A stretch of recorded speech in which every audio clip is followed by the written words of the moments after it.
जुहार सांग मैंने मु Anant Singh A B Singh journey channel रे आपण मानकु स्वागत। आज मु आसी बलांगीर जिलार एक बहु प्रतीक्षित प्रोजेक्ट लोअर सुक्तेल डैम विषय किछि कहिबा पई। एही डैमटी बलांगीर मागुरबेड़ा निकट में निर्माण होईछि, जहाँ राज्यर गुरुत्वपूर्ण सिंचाई प्रकल्प मध्यरु गोटिए। एही डैमर मूल उद्देश्य होछि कृषि काम पई पानी जोगाण करबा, जहाँ द्वारा बलांगीर और सोनपुर जिलार हजार हजार चाषी उपकृत हेबे। सुक्तेल नदी उपरे निर्मित एही डैम द्वारा जल संचय हेबा सहित ग्रीष्म काल रे पानी अभाव हेबो नाही।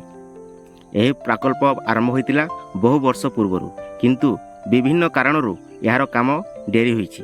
तथापि आज लोअर सुक्तेल डैम निर्माण शेष पथरे अछि एवं लोकमानक मने नुआ आशा जोगाइछि। पानी संचय सहित सेतिरे पर्यटनर असाधारण संभावना मध्य रहिछि।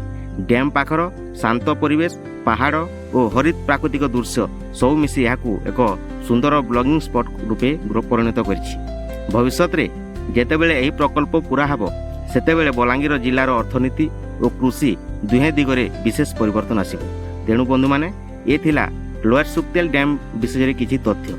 आपण मानकु ए वीडियो भल लागितिले लाइक, शेयर, सब्सक्राइब करबाकू भूलिबे नाही। धन्यवाद।